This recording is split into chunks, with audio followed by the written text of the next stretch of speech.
Good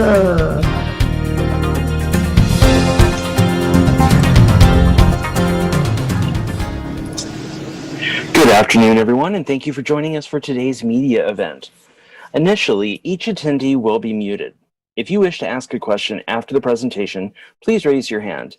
If you're joining us by computer, the raise hand button is located at the bottom of the participants list. If you're calling in, please press *9. When it's your turn, we will unmute you and ask you to proceed. You may also type your questions into the chat box. Today, we will take one question from each member of the media, and follow-up questions may be addressed to the Office of Communications. We will also hold any Spanish language questions for Dr. Ligon until the end. You have our permission to record if you're able, and we will have a copy of the recording available upon request. Today, our panel consists of North Las Vegas Councilman Scott Black, who is also the chair of the Southern Nevada District Board of Health, Dr. Fermín Ligon, Acting Chief Health Officer here at the Health District, Joanne Rupiper, Director of Clinical Services here at the Health District, and Chief John Steinbeck of the Clark County Fire Department. And I think Clark County Commissioner Marilyn Kirkpatrick should be joining us soon. Dr. Ligon, please begin. Thank you. Okay, thank you, Corey. Okay, first, good afternoon to everyone, and we will try to give you an update of where we are with the vaccination campaign, and we will also address your questions at the end of the presentation. So, first, I want to share with you that until early this morning, the total number of vaccination doses administered here in Clark County was 107,000. Those vaccinations have been administered by the Health District staff and our partners across the county, the different cities, City of Las Vegas, Henderson, North Las Vegas, also our partners at the universities, UNLV, Roseman, Toro, as well as all the hospitals in the area and other providers as well. So it has been a common effort across the county to be able to deliver those shots. We, as some of you might know, we are struggling with the number of vaccines that we are receiving in weekly basis, and this is also something that is limiting our ability to offer more vaccination to our community, and it has been shared before by Chief Steinbeck and many of our partners, and we just want to emphasize that we have enough capacity here to administer more vaccines than we're doing right now. We estimate that we have between 95 and 105,000 vaccines doses that we could administer through our sites here in the county. But right now, our allocations are very limited. We are receiving about 23,000 doses of vaccine a week. So it's important to share that with you, because we know that there are many questions about when will I be vaccinated. Most of our residents are asking that question. I also want to mention that the Health District, in partnership with the Las Vegas Convention Center, will start offering the second dose of vaccine to all those who receive the first dose at Health District locations and also the Cashman Center. So basically, it refers to three locations: Cashman, the main facility of the Health District at 280 Decatur, and Western High School. Everybody else who received the first dose at any of our partners, they are scheduled or will be scheduled to receive the second dose at those locations. So it's important to clarify that.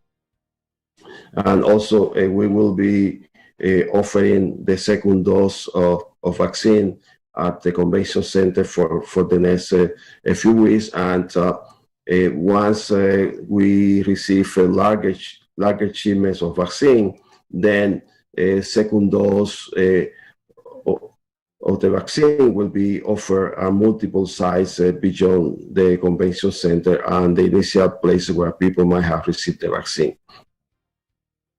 I also wanted to briefly touch the issue of the new variant that was identified here in Clark County. It was reported by the state public health lab this week that there was a patient, a female in her 30s, that was diagnosed with COVID.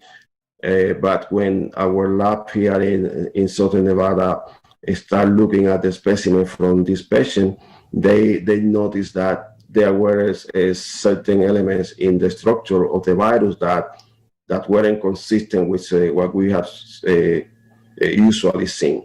And because of that, this specimen was transferred to the lab in Reno, because they have the capability to do more advanced studies. And that's how this strain was identified. This is the strain that is currently circulating in the UK. It's called the B117 strain, which is considered to be more aggressive in terms of ability to disseminate and spread the disease among people. But it's not considered to be more lethal of generating more complications when compared to the usual variants that we have here in Southern Nevada. The preventive measures for this new strain remain the same that we recommend for this disease from the beginning of the pandemic. Again, keeping social distancing, at least 6 feet distance when we are in public places. Also, the use of facial covering or mask and hand washing, as well as other mitigation measures that we have been advocating through this year. Okay, having said this, I will stop here. I will ask Councilman Scott Black, who is the chairman of our Board of Health, to participate in this. Thank you. Thank you so much, Dr. Legan. The Southern Nevada Health District has all along and continues to work closely with our jurisdictional partners as we work through this vaccine rollout process. And our goal is to make sure that everyone who desires a vaccine that is currently eligible to receive it through the lane program that we have, that they will receive it. That's our absolute goal. Dr. Legan mentioned that throughout our community, we have developed a capacity to administer much higher amount of doses to our community than we have the supply to support that. And the good news is, as the supplies increase, we are certainly able to scale up for our community and really fulfill the needs and maximize the distribution to our community. We're working closely with the state, who is working closely with the CDC and FEMA and our federal delegation to increase the doses available for Southern Nevada. And as those dosage amounts increase, we're certainly ready to take those doses. They won't sit, they'll be put out into the community and into the arms of those individuals that desire and are eligible for the vaccine. I think it's important to note that this is, of course, an unprecedented set of circumstances that we're facing. It's a community-wide undertaking, and our efforts as a health district, along with all of our partners, both public and private, are really making it possible to do what we're doing. You may ask yourself, Dr. Legan, he's the doctor here, and he mentioned a moment ago, what can we do as individuals? Clearly, all along, we've been asked to wear a mask in public, to wash our hands thoroughly and frequently, to socially distance when in public. He mentioned those things. Those things are so critical to maintain and continue. And one more thing that you can do as a community member, as your eligibility comes up, to please take the opportunity to sign up and register for an appointment to receive the vaccine. If we all continue to do these things together we'll be able to collectively stop the pandemic here in Southern Nevada and open up for business and get back to normal. So thank you so much, Dr. Legan and your team, for your excellent work, and for all of our community partners for their leadership and help.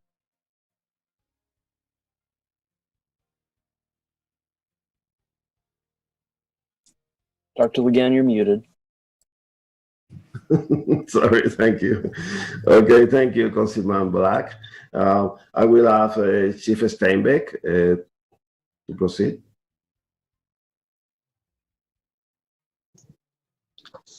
Dr. Legan, I don't have any comments. I'm just here to answer any questions that might come up. Thank you. Okay, thank you, Chief. Okay, then we go to Joanne Piper. She's our Chief Administrative Nurse, and she has been leading the vaccination campaign for the health district. Joanne, please.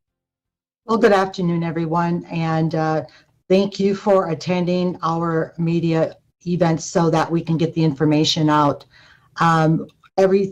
Things seem to be improving every week, and our capacity is really coming along very well.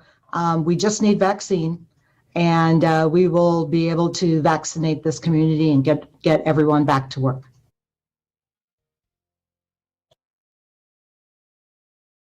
Okay, thank you.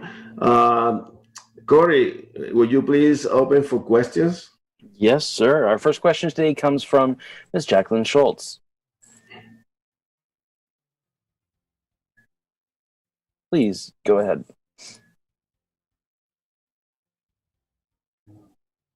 Jacqueline, are you there?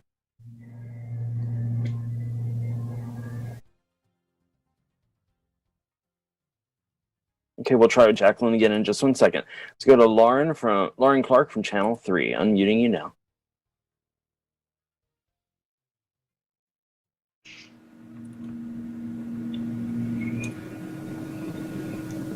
Lauren, are you there? All right, we may be experiencing some technical difficulties. Let's keep going down the list until we hear somebody. Okay, Joe, you're up next. All right, can you hear me, everybody? Yes, sir. All right, there we go. Today I noticed that Walgreens is actually on the appointments for the vaccine. Are you able to talk about more locations such as pharmacies opening up this week when it comes to getting the vaccine? Is that another option now? Because Smith's is on there, so is Walgreens, but we haven't really seen much or heard much about them. Okay, thank you. Joanne, you want to take that? Sure. So some of the pharmacies are receiving vaccine, and their target population is 70 and up. And Walgreens and CVS have started appointments, and more are to come. Save-On is coming on. Smith's is also an option, and you can reach those appointments at nevadacovidfighter.org.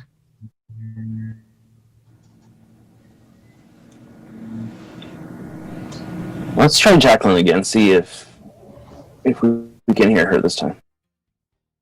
Are you there, Jacqueline? Okay, still having trouble. Let's try Lauren again.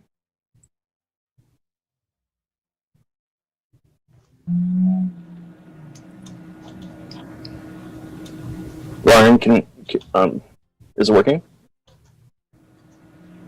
Okay, we'll try you again. Jacqueline typed her question into the chat box. What's the prospect and timeline for getting through the next tiers? Are we going to focus on the current groups? Okay, I will start, and Joanne, you do that after that. Well, right now we are working through 70 years old and over. And just to give you a perspective, the total number of seniors that we have in that group in Clark County is over 200,000 people. So it's important to keep that perspective. At the same time, we are working with the second lane, which is the workforce. We are vaccinating healthcare providers. Still, we're vaccinating healthcare providers. We are also vaccinating first responders within the safety group, and also we are vaccinating members of the frontline workforce, such as educators, also members of another priority group that they are working closely with people with special needs,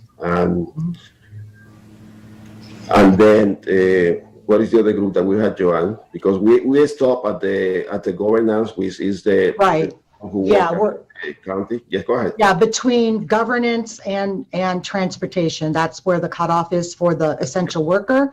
On the other side is 70 and up, on the age side. So those are the groups that we're vaccinating right now. I would expect, since it is a large group, Clark County School District itself is like 40 to 50,000 people. So I would expect that we would be staying there for at least a couple of weeks.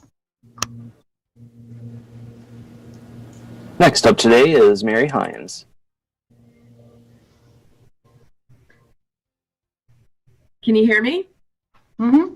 Okay, great. I'm wondering, in terms of who is eligible right now, if anyone who works in a healthcare office in any capacity can be vaccinated right now, and can anyone who works in a school in any capacity be vaccinated right now?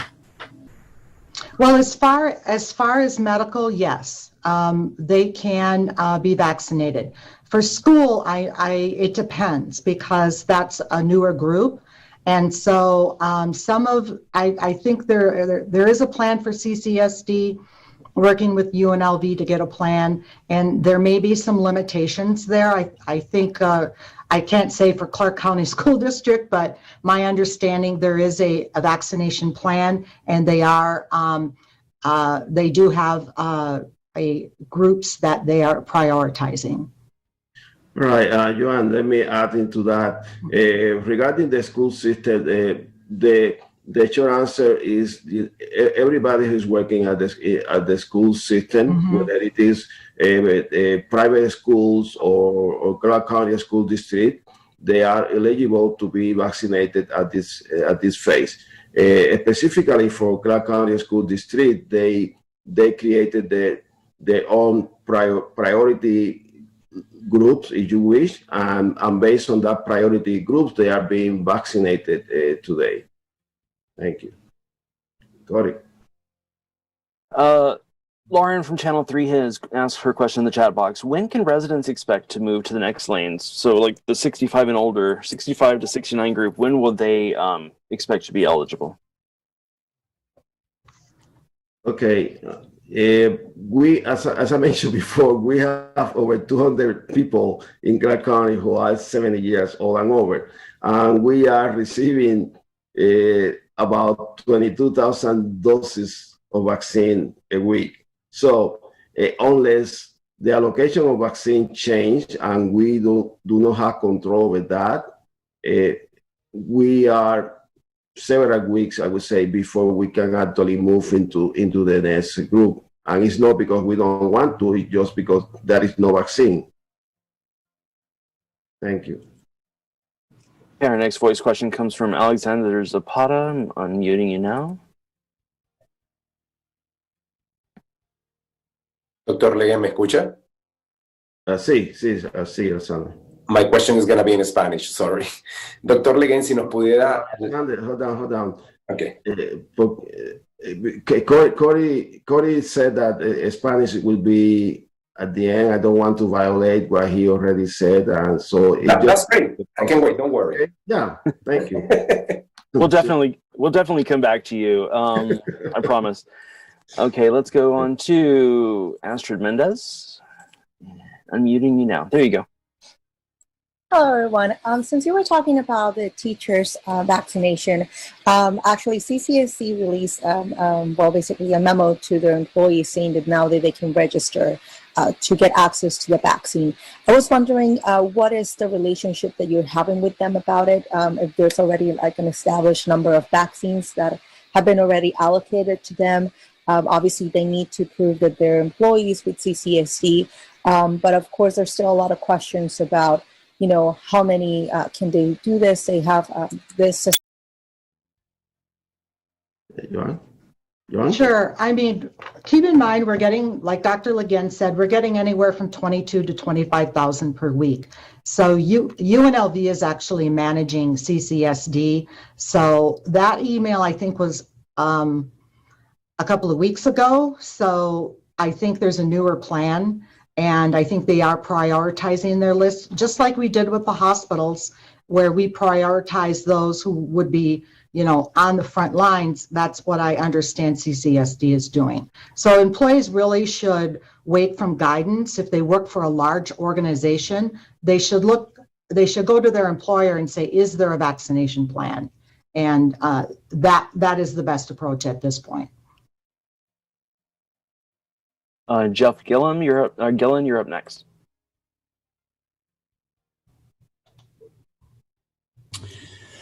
Good afternoon, everybody.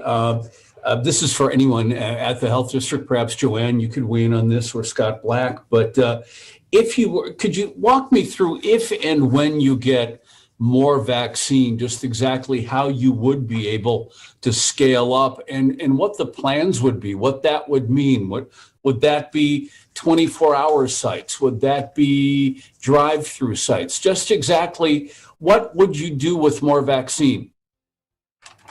Sure. I'm actually looking at my spreadsheet right now on this issue.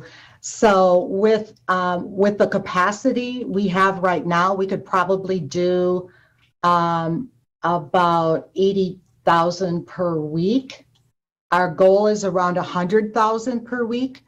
Now we have to consider the second dose in there, but I'm pretty confident we can certainly do 50,000 per week with our current capacity. As we build our capacity, we're looking at 100,000 per week in March.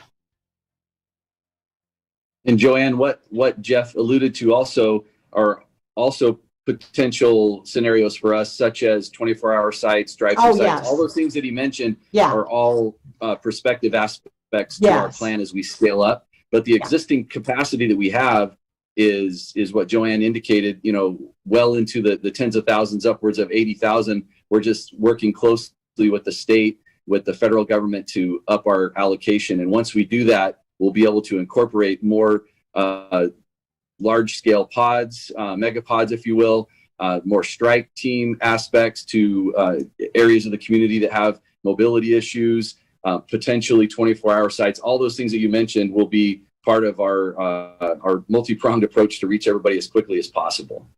Right. I mean, we have 2 large pods right now. One's doing first dose, one's doing second dose.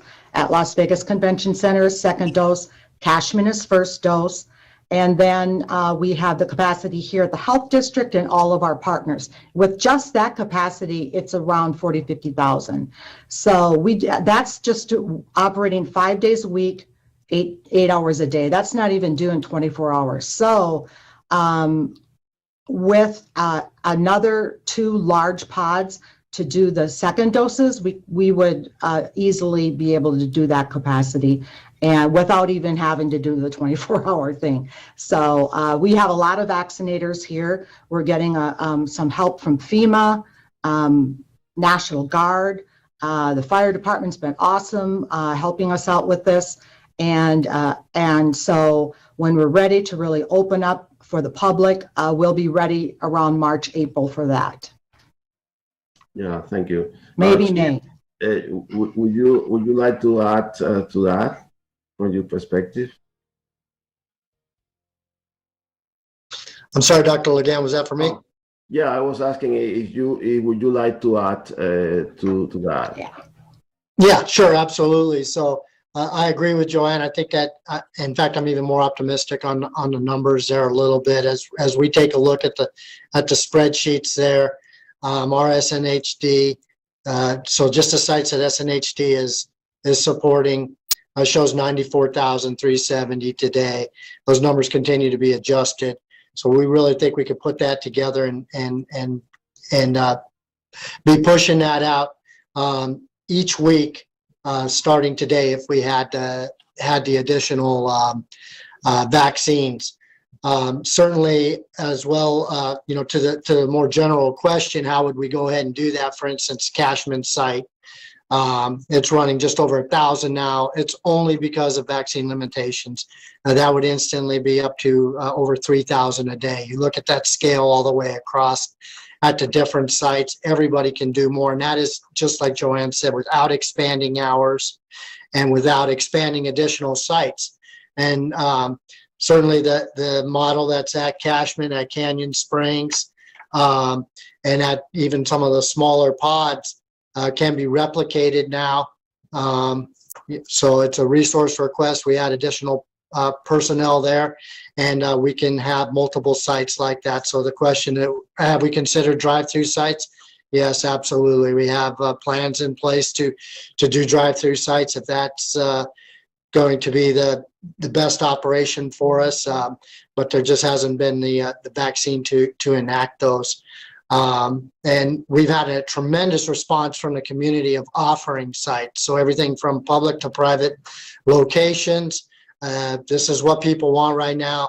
The community wants to provide this. So we get calls all the time of, hey, how about this site? How about that site? We'll do whatever we can for you. And we'd love to take advantage of that. But none of it matters without additional vaccine quantities. Right. Thank you, Chief. I would also like to add to Joanne and Chief comments that another opportunity that we have here is our partnership with the private industry that we haven't incorporated into our response, but there is a willingness to participate on this, and we certainly will reach out to them when we are in a position to administer more vaccines. Thank you.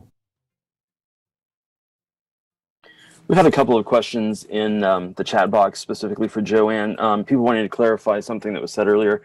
Rhonda Press just wants to clarify that the following folks in the frontline community support lane are still not eligible: essential public transportation, mortuary services, and remaining essential public health workforce. She says rideshare drivers have been turned away, they've heard. That's correct, yes. There was some confusion about the transportation, what exactly that meant. For essential public transportation, it meant ground transportation when you look at the definitions. And if you go to our website and click on that section, it'll give the definition. But essential transportation means like bus drivers, that type of thing, and ride share. And we're cutting it off right there. We have to cut it off somewhere so that we can concentrate on the other priority groups up ahead. We've also had a couple of questions in the chat asking about when people are going to be getting their emails about the second doses and so forth. And our communications manager has been responding to those. So I just want to recap for anyone who's not seeing the chat. She was saying that the emails have already been distributed and people did receive a link to schedule an appointment. There was another question about our changing our appointment system and why we did that. And we said the new system will integrate both the appointment and the registration process, so people don't have to complete the registration paperwork on site, and it'll speed up the process and cut down on data entry. Did anybody want to expand upon any of that? Right. Our system, basically we went to an electronic system on site at the clinics. So the appointment was the initiation to that system so that we can get the information in electronically, and we can get it also up to Nevada WebIZ quicker. So we can get our data entry completed on site. Lauren Clark is also asking, aside from neighbors reaching out to eligible non-long-term living care seniors, are there any strike teams, additional resources helping them make an appointment? Many have expressed lack of internet or computer. I lost Corey. Corey. Did you hear me? Did you hear any of that? No, we lost A bit of it, talking about long-term care and reaching out. Yeah. So, are there any strike teams or resources? Because I guess some have expressed lack of internet or computer access. Right. So the long-term care, like, for example, like nursing homes, assisted living, those were taken care of by the pharmacies and CVS and Walgreens. Now, there were some of those places that didn't qualify with that federal program, but now the state is setting up those pharmacies to go to those others that did not qualify. So that's another group that will be taken care of. And we are asking neighbors and family members to help their loved ones over 70 get appointments. We do have a phone number for appointments at this time for those second doses. When we get that center up their capacity, and also we're working with the state on their phone number to assist over 70, then we'll let the media know and let our folks know. A lot of the over 70 groups through the senior centers are getting direct access through the senior centers. They have lists of people and they just call people and help them. But we do need to do some work on this to get more outreach. Jeff Gillens, following up with the question, the capacity that we currently have, 40 to 50,000, is that per week? Are we administering all of it? And with more, could you take that up to 100,000 doses per week? So right now we have a capacity of the whole of Southern Nevada of around 25,000, somewhere in there. That's what we're allocated. Our capacity is much higher. It's twice that.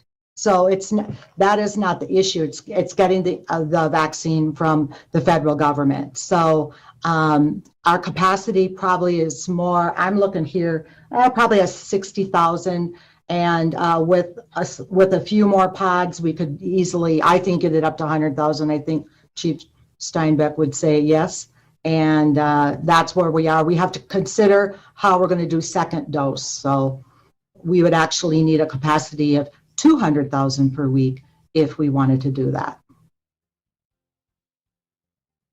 And Astrid Mendez has follow-up questions. How many vaccines are allocated to CCSD?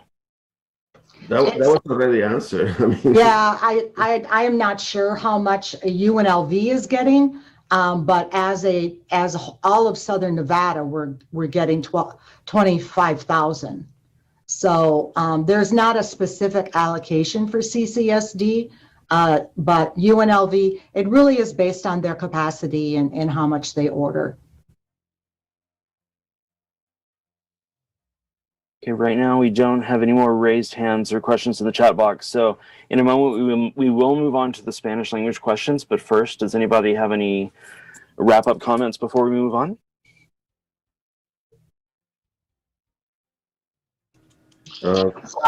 Just on behalf of Commissioner Kirkpatrick, she was unable to unmute and to join us today. So she just wanted to give her support to all of the community partners that are assisting with this effort, and let everybody know that she is pushing as hard as possible and working as hard as possible on behalf of our community to get more vaccines to our community that we can push out in mass. Thank you.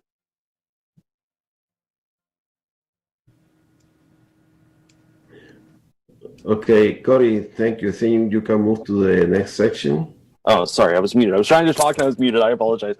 For anyone who's on the call today, if you are a member of the media and you have follow-up questions, as always, reach out to the Office of Communications. If you're a member of the public and you're here, feel free to send an email to snhdpublicinformation@snhd.org if you have any questions. And always remember, we do have our COVID website, snhd.org. snhd.info/COVID. And with that, we will move on to the Spanish media. And up first is, actually, let's go to Cynthia, because she chatted me up earlier. Okay, Cynthia, if you're there, I'm unmuting you now. Hola, buen día. Mire, para hacerlo más fácil, si nos puede recapitular la información nueva, las actualizaciones del día de hoy. Claro, gracias, Cintia, seguro. Bueno, estamos hablando del estado de la campaña de vacunación en el condado Clark. Hasta el día de hoy se han administrado más de 107,000 vacunas a a residentes de este condado.